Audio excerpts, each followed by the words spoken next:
이제 비용이랑 세금 얘기를 해볼게요. 자, 비용, 세금. 자, 머릿속에 한 번에 그려줄 수 있게끔 한번 설명을 해주려고 하는 겁니다. 우리가 매출, 그러니까 유튜버에도 막 매출을 뭐 한 달에 3천만 원 매출인 사람이 3천만 원 벌었습니다 이렇게 어그로 끌기도 하는데, 아무튼 매출은 우리의 수익이 아니다 하는 개념을 알려주고 싶어서 그랬던 거예요. 자, 매출에서 우리는 비용을 빼야 돼요. 그 다음에 세금을 빼야 돼요. 그 다음에 조금 더 고민해본다면 이해관계에 시간도 넣어줘야 돼요. 제가 그때 말했죠? 여러분 1,000만 원 벌면 기분 좋을 것 같죠? 했더니 네네네 그랬는데 그 1,000만 원을 10년 동안 1,000만 원 번 거라면요? 했더니 이게 무슨 뭐 말장난인가 싶으면서 그러면 좀 기분이 별로야. 왜냐? 1년 동안 1,000만 원 번 것도 한 달에 100만 원밖에 안 되니까. 이론적으로 한 달이라는 기간이 기준이 되어야 이 1,000만 원의 의미가 높아지는 것처럼 시간도 기간도 돈이랑 연관이 있더라 했던 것처럼 노동력 이런 걸 다 봐야 되는 거죠. 혹은 나의 성장 가능성, 이게 단순 노동이면 미래에도 가치가 똑같겠죠. 근데 내가 이걸 하면 할수록 실력이 계속 늘어. 그럼 미래의 가치가 점점점 높아지는 거니까. 왜냐? 내가 수익을 벌었는데 10만 원을 벌었는데 100만 원 벌었는데 를 단순히 수익만 봐서 안 된다. 제가 맨날 말하는 것처럼 실상을 알아야 돼. 100만 원 벌었지만 불법적인 일이다? 그럼 지속 가능하지 않잖아요. 100만 원 벌었는데 이게 잠깐 반짝하는 거다? 그럼 지속 가능하지 않잖아. 그러니까 우리는 이런 걸 전체적으로 볼 수 있어야 된다라는 걸 알려주고 싶어서 이런 것도 막 얘기했던 건데, 지금 오늘은 그래 매출도 좋지만 매출에 비용 빼고 세금 떼는 개념을 알려주고 싶은 거예요. 자, 특히 온라인 사업이잖아요 지금은. 그럼 여기서 주로 발생하는 비용에 대해서 알려줄게요. 매출이 있고 거기서 주로 발생하는 비용은, 일단 우리는 판매 채널을 활용하잖아요. 스마트 스토어 쿠팡 같은 그런 판매 채널 수수료가 있어요. 입점 수수료 같은 거죠. 이거는 뭐 5%, 3%부터 10%, 20%, 30% 막 롯데 인터넷 면세점, 이 국내 인터넷 면세점 중에 제일 큰데 거기 수수료가 막 55%, 60% 이래요. 수수료만. 공동구매도 수수료가 30%, 25%, 20%, 15%막 이렇고. 자, 이 판매 수수료를 뺍니다. 그 다음에 광고비를 빼요. 광고, 키워드 광고를 포함해서 아무튼 마케팅, 노출을 해야 되겠는데 노출을 못 하겠으니까 그래 무료로 하면 되잖아. 블로그, 인스타 무료로 하면 되지. 근데 무료로 하려니까 어렵고 내가 실력도 없고 노출도 언제 될지도 모르겠고 까마득하니까 마음도 급해. 그래서 빨리 광고를 하고 싶어. 광고를 해서 팔고 싶어. 더 많이 팔고 싶어 하니까 아무튼 광고비를 어떤 이유에서든 쓰더라. 판매 채널 수수료, 광고비는 직접적으로 돈으로 하기도 하고, 간접 홍보비 같이 협찬으로 제품을 줘서 제품을 보내주는 제품 원가랑 배송비가 간접 홍보비로 광고비에 들어갈 수 있는데, 그거는 좀 너무 까마득하니까 그냥 광고비. 그럼 판매 채널 수수료, 광고비. 그럼 얼추 끝난다 싶잖아요. 근데 잠깐만, 근데 알고 보니까 이 제품의 원가를 또 빼야 되네. 원가를 또 빼야 돼. 그럼 원가를 뺐다, 이거 뺐다. 그러면 좀 더 나아가서는 인건비도 계산해주면 좋기도 해요. 우리는 개인 사업자니까 인건비 안 빼줘도 되긴 한데, 뭐 직원을 쓴다거나 아니면 나 개인의 인건비도 넣자 하면 인건비까지 들어가. 그럼 이런 비용들을 빼고 계산한다 라거나 아니면 어떤 상품을 팔 때 이런 걸 고려해서 이거 돈이 남겠네 안 남겠네를 그릴 수 있어야 된다는 거예요. 이 제품이 팔릴 것 같다 안 팔릴 것 같다도 잘 몰라 사실은. 누구도 잘 몰라요. 근데 안 그래도 불안한데, 안 그래도 확신이 없고 확실하지 않은데, 이런 비용들을 우리는 늘 뭐 잘 팔리겠지, 잘 되겠지 이렇게 좋게 생각한단 말이에요. 우리는 무조건 계산할 때 최악을 기준으로 생각해야 돼. 우리 할아버지, 우리 엄마, 뭐 나의 자녀랑 여행을 간다면, 나의 자녀가 뭐 4살이에요 그러면 할아버지한테 맞출 수도 있겠지만 대체로 이 4살 아이한테 맞추잖아요. 맞죠? 그런 것처럼 온라인 판매할 때, 뭐 사업을 할 때도 잘 되겠지가 아니라, 예를 들면 이거 예상 나의 마진이 한 10%에서 20%인 것 같아요. 너무 큰 폭이지만 10%에서 20%인 것 같다라면 우리는 희망 회로를 돌려서 20% 남으면 어떻게 해야 되지? 이렇게 생각하지 마시고 무조건 10% 남을 때 얼마 남는지 보고 거기에서 광고비를 10,000원 쓰면 이만큼 될 것 같다. 그러면 10,000원이 아니라 15,000원, 20,000원 빼야 돼. 그러니까 무조건 보수적으로 생각해야 돼. 아셨죠? 그러니까 제품을 팔 때, 뭘 할 때 아까 같은 이런 비용을 단순 계산하더라도 좀 크게 넉넉히 비용을 잡아서 뺐을 때 얼마 남는지를 보자. 그러면 생각보다 얼마 안 남는 것 같을 거야. 근데 그게 현실이에요.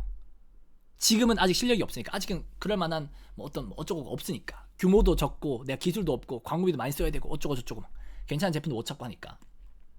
아셨죠?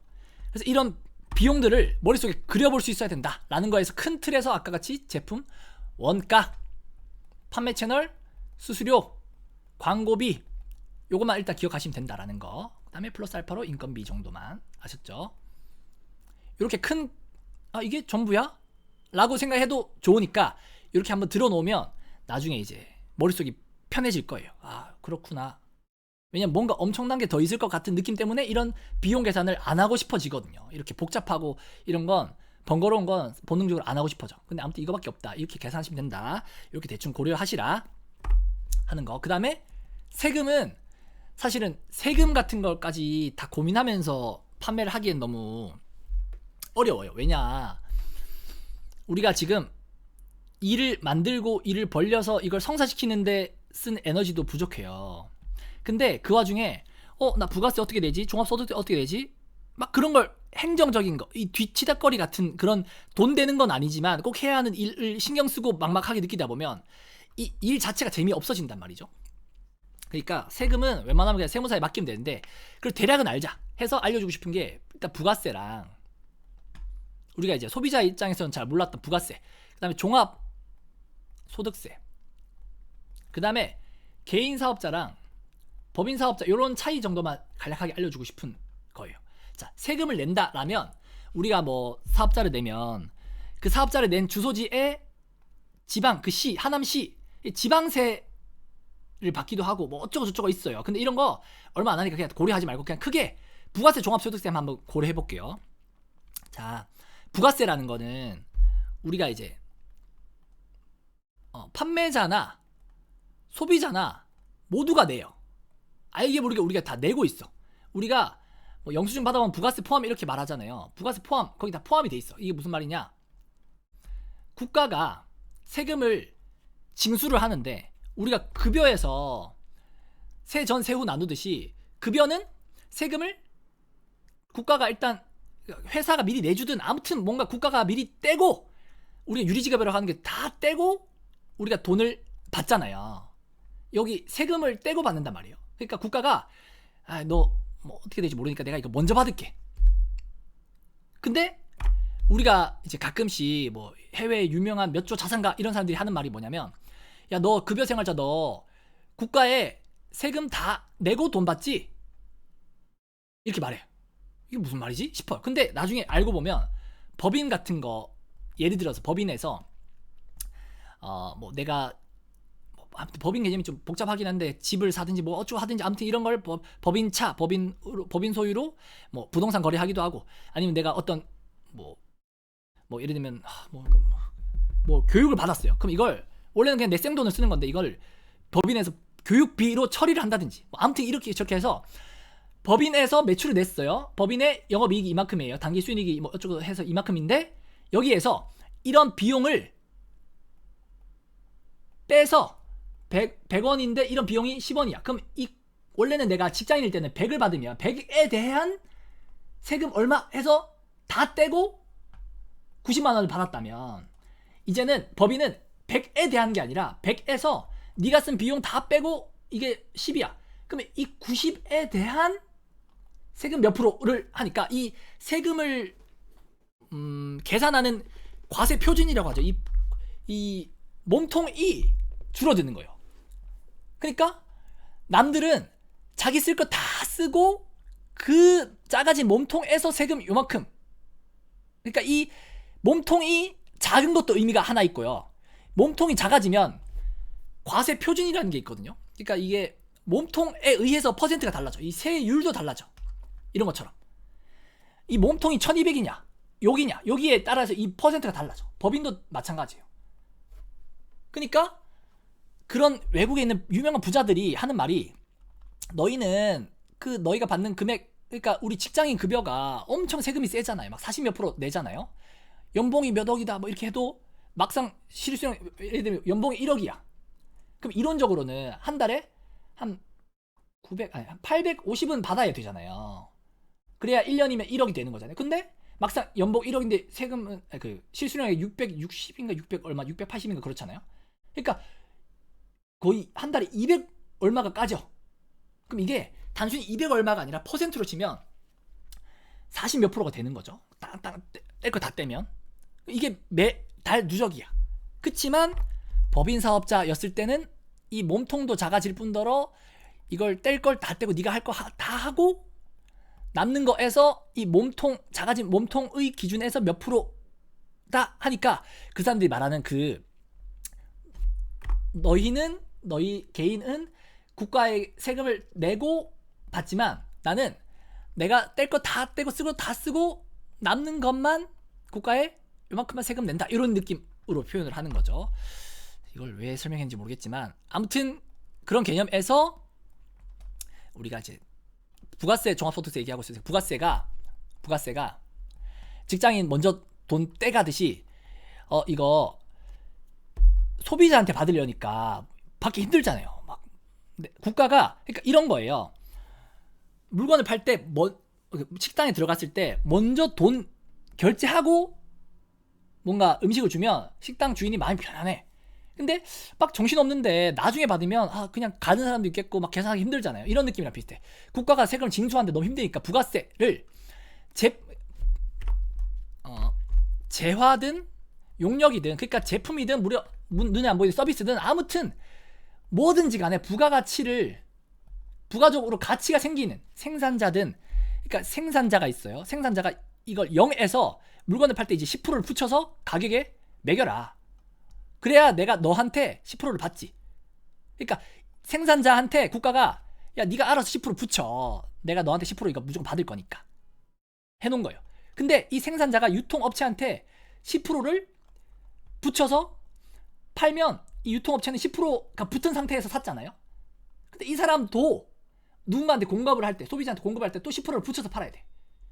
이게 계속 10%가 누적되잖아요. 그러니까 국가가 뭐라고 하냐면 그러면 계속 누적되니까 제조 공장이 10원에 이 유통업체한테 팔았어요. 그러면 10원짜리를 팔려고 해요. 그러면 유통업체한테 팔 때 10% 붙여서 11원에 팔겠죠. 그럼 이게 계속 누적되잖아요.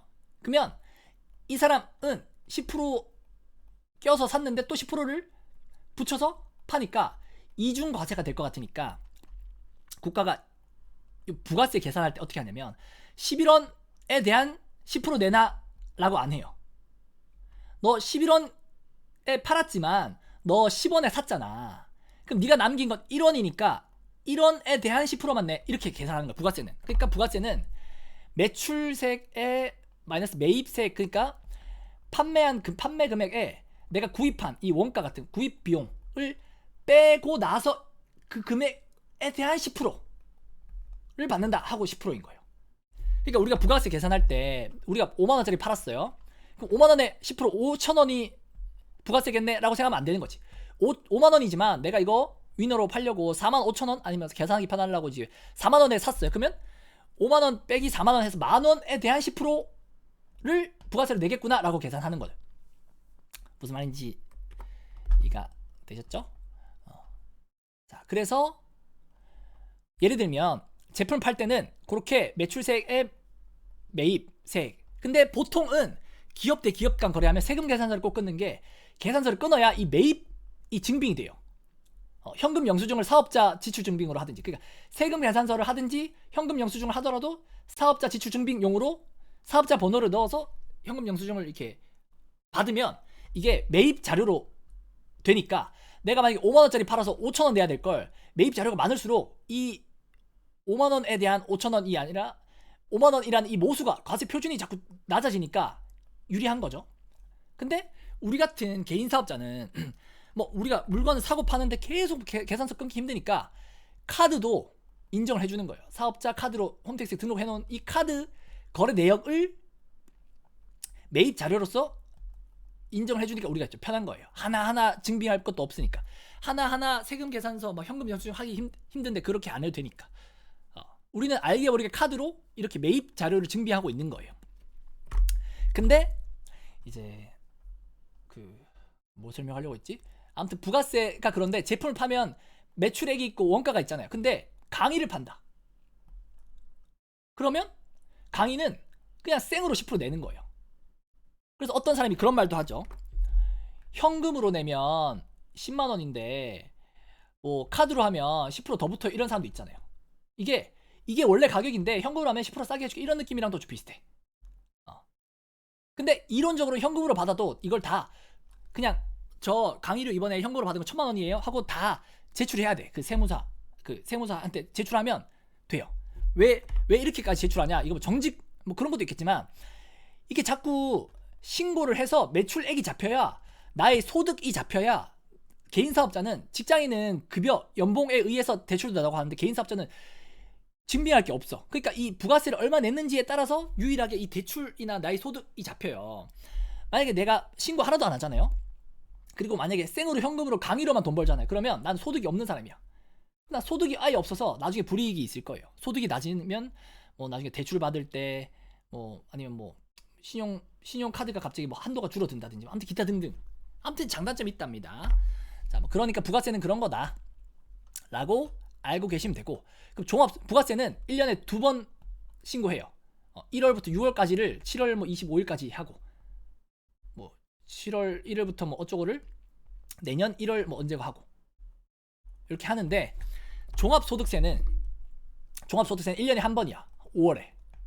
근데 이게 작년 한 해의 어떤 종합적인 소득, 내 근로소득, 사업소득 뭐 이런 뭐 어쩌고 뭐 재테크해서 뭐 자본소득 뭐 등등등을 다 합쳐서 이런 소득에 대해서 작년 걸 내년 5월에 한 번 내요.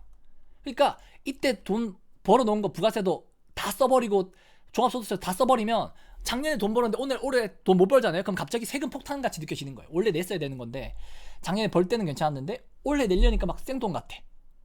그런 종합소득세가 이제 지금은 당장 고민 안 해도 되는데 나중에는 이런 개념이 있다.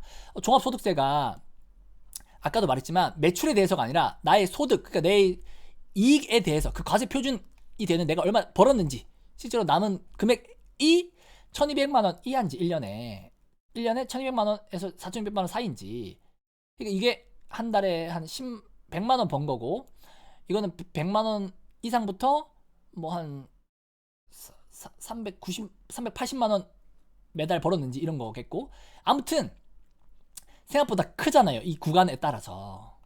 그러면 5억 원 초과, 이건 힘들어 치고 그럼 40% 3억 5억 그럼 3억이라고 칠게요. 3억이면 한 달에 3천만 원 이하 한 2,600, 700씩 벌면 40%예요. 만약에 3억이라고 칠게요. 3억에 40%면 1억 2천이잖아요. 내가 한 달에 2천 얼마 벌었다 쳐서 막 쓰기도 했어. 사업 자금으로도 썼어. 근데 갑자기 내년 5월에 1억 2천을 내라고 하면 이게 거의 뭐 내 재산 이 40%가 매년 따박따박 국가에 상납되는 거니까 이게 얼마나 슬퍼요. 왜냐? 매출 내기도 힘들어. 광고비 쓰기도 힘들어. 막 나는 어떻게든 해가지고 이것도 이것저것 세는 비용이 많은데 그나마 순수익 요만큼이다 싶은데 거기서 40% 떼버리니까. 그러니까 누군가는 법인을 생각한단 말이죠. 야, 법인으로 하면 이게 비교해 볼게요. 법인으로 하면 예를 들면 1억 5천에서 3억 이하 38%, 2억 이하라고 칠게요. 그럼 10%예요. 이게 했다 해도 20%야. 이게 단위가 다르니까 이 10%, 20% 차이가 엄청 큰 거예요. 그럼 누군가는 야, 그럼 무조건 법인 해야 되겠다 할 수 있거든요. 근데 또 그렇지가 않아. 왜냐? 법인은 내가 이제 내 마음대로 이 통장에 돈을 막 못 갖다 써요. 그리고 엄청 투명하게 해야 돼. 그러니까 법인의 세금이 이렇다는 거지. 법인 통장에 있는 돈을 내 계좌로 받으려면 급여 명목으로 받거나 주식회사 배당 명목으로 받아야 되는데 급여랑 배당으로 가져올 때 세금을 또 내. 그 가져오는 게 여기에 또 잡혀요. 그러니까 법인은 어떻게 보면 그냥 별로 또 이익이 아닌 거야 또. 법인으로서 또 장단점이 있겠지만 아무튼 법인으로 법인 세금 내고 또 개인으로 가져올 때 또 내야 되니까 이게 또 막 막 절세 이런 느낌도 아닌 거예요. 아셨죠? 그러니까 이런저런 개념이 있다. 이걸 다 이해하고 하려고 하지 말고 그냥 뭐 그렇구나 대충 알고 그냥 세무사한테 맡기면 된다. 왜냐? 우리는 그런 데 들어가는 에너지 소모를 줄여서 지금 돈 버는 데 쓰기도 바빠요. 우리 회사에서 보면 저 영업으로도 해봐서 아는데 이 영업부랑 사장님들은 알 거야. 이 영업부랑 회계팀이랑 대척점 뭔가 이게 늘 상극이에요. 회계팀은 늘 돈 아끼라고 하고 막 왜 그런 식으로 하냐고 하는데 영업팀은 아니 그 지금 내가 이 디테일 하나에 거래가 되고 안 되고 막 이렇게 다른데 이 고객의 마음을 얻기 얼마나 힘든데 이건 내 마음대로 되는 게 아닌데 어떻게 뒤에 거 신경 다 쓰면서 영업을 하냐?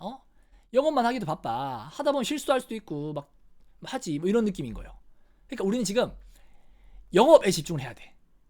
돈 되는 일, 상품 소싱 같이 영업에 집중을 해야지. 자꾸 이런 주문 처리, 세금 이런 기타 등등 막 우리 자주 하는 질문들 있잖아요. 돈 안 되는 질문은 솔직히 그냥 배제해도 돼. 그러니까 저는 점점 이렇게 바뀌는 거예요. 옛날에는 제가 예를 들면 쿠팡에 뭔가를 해요. 근데 반품하는 법 어쩌고저쩌고 행정적인 거 있잖아요. 쿠팡에 물어봐야 될 것 같은 거. 이 등록이 왜 안 되지? 어쩌고저쩌고 이런 거 하나하나 알고 싶어가지고 자꾸 쿠팡에 물어보고 그랬어요. 알아보는 재미도 있고 막 그랬어. 불안감도 해소되고. 근데 점점점 내가 이걸 배제하기 시작해. 그래 정말 매출에 지장 있는 거 아니면 그냥 대충 해 그냥. 상세 페이지 제가 막 입력 안 하듯이. 왜냐 이거 다 하고 있으니까 너무 지치고 돈도 안 되고 더디다 이 말이죠. 내가 살려면 극단적으로 영업에 집중을 해야겠다 이런 생각이 자꾸 드는 거예요. 그러니까 저는 쿠팡에 뭐 디테일한 거 나 모르는 것도 많아요. 그걸 많이 아는 것이 돈이 되는가 몰라도 돈이 되는가 나 이것만 봐. 이것만 보는 게 아니라 내가 이제 본능적으로 자꾸 그것만 보게 돼요. 진짜 돈 되는 것 혹은 가치 있는 것 아무튼 일의 중요도에 따라서 집중하게 되는 것이 달라지더라. 이걸 뭐 연애로 비교할 수는 없지만 예를 들면 남자 입장에서는 연애하는 기술이고 어쩌고 막 그런 걸 막 고민할 거 그런 고민하지 마라. 그냥 열심히 살아라. 그래서 너의 능력을 높이고 가치를 높이고 열심히 일하는 사람 얼마나 멋있어 보이냐. 능력 있으면 매력 있어 보인다. 이런 식에 집중을 하자. 이거에 한 95% 집중을 하자. 이런 개념으로 바뀌었다 이 말이죠.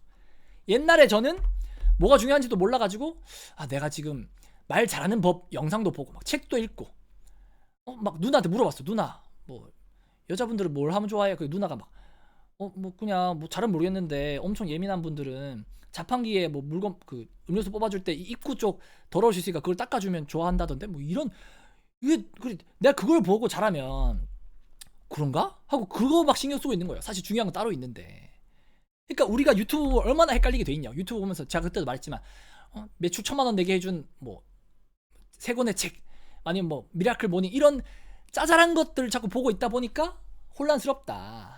그리고 그들도 뭘 알고 한 게 아니에요. 열심히 하다 보니까 근성 있게 열심히 살다 보니까 어떻게든 되게 하려다 보니까 그럴 만한 돈 될 만한 수익이 한두 가지 생겼어. 그 한두 가지 생기니까 자신감 얻어가지고 또 했어. 그게 전부인데 요 단순한 걸 사실 우리가 모르지 않거든요. 운동할 때처럼. 그러니까 이제는 저 같은 사람한테 말을 자꾸 듣는 것도 강의를 듣는 것도 이제는 줄여야 되는 거예요. 왜냐? 많이 들으면 말하는 사람은 편하게 말하니까 편한 것 같아 그 일이. 근데 막상 그 일이 편하지 않거든요. 운동 내가 스쿼트 앉았다 일어나면 되죠. 말이 쉽지. 그 헬스장 가기도 힘들고 가서 힘드니까 피곤하니까 또 집에 와서 또 막 생산적인 일하기 힘들고 막 다음날 직장 영향 있고 하니까 본능적으로 사람이라면 운동하러 가기보다 집에 와서 넷플릭스 켜가지고 치킨에 이게 딱 뜯으면서 얼마나 좋아요.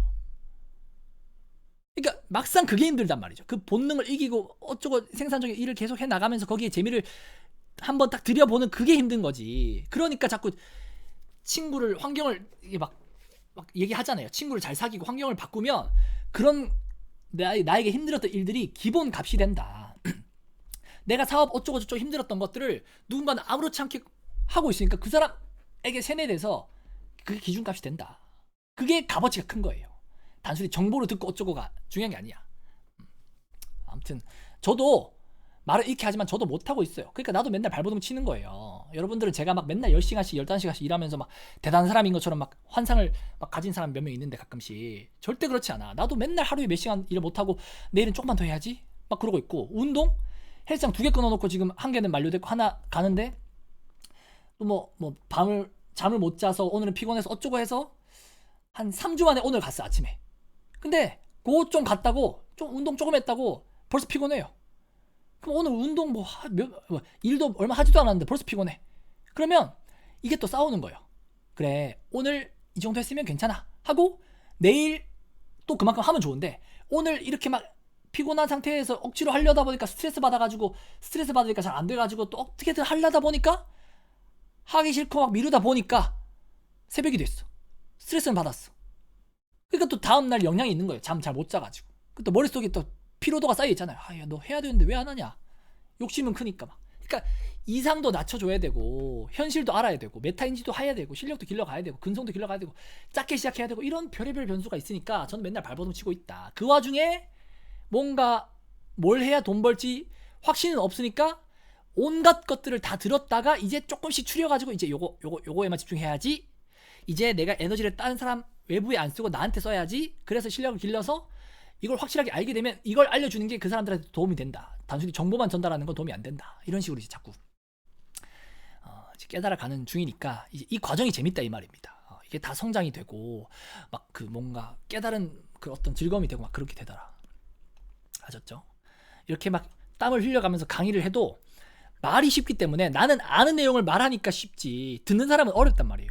무슨 말인지 배경 지식 없이 들으면 어렵단 말이죠. 우리 그런 거 있잖아요. 내가 음악 하나 떠올려가지고 뭐 제가 지금 한번 떠올려 볼게요. 뭐 예를 들면 뭐 뉴진스의 하이보이다. 저는 그런 거 잘 모르지만 뉴진스의 하이보이 그러면 이걸 말 안 하고 따다다다다다다 이렇게 말해놓고 막 가사를 따라 불러. 그럼 모른단 말이에요.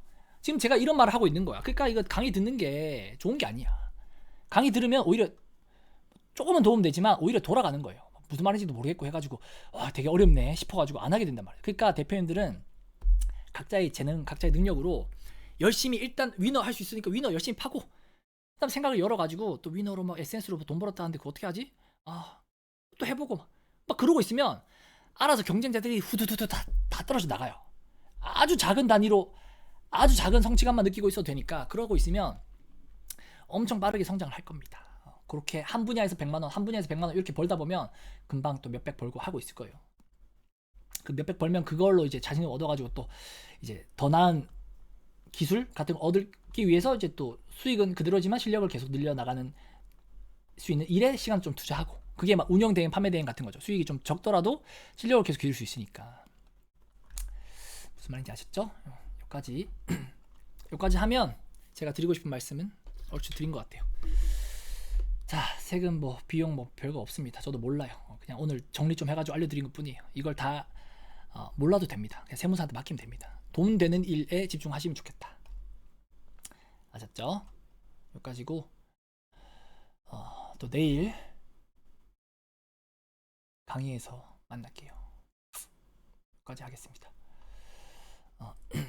자, 여러분들 생각이 많다 싶으면 생각을 좀 줄여보십시오. 저도 그러고 있으니까. 자, 내일은 뭐 거의 마지막 날이니까 되게 그동안 못다 했던 일들, 얘기들 다 해드릴게요. 질문도 많이 하시고. 오케이, 여기까지 하고 이제 강의 듣는 것도 에너지 소모가 있었으니까 맛있는 거 좀 드시고 좀 쉬었다가 일하거나 주무십시오. 알겠죠? 새로운 일, 안 했던 일을 하고 있으니까 자기한테 보상을 줘야 돼요. 지금 뭐 살찐다, 뭐 아이스크림 먹으면 뭐 죄책감 이런 거 필요 없어. 지금은 새로운 일을 하고 있잖아요. 에너지 소모를 하고 있잖아요. 오늘 한국에 사는데 내일 갑자기 미국에서 살라고 하는 거랑 비슷한 거예요.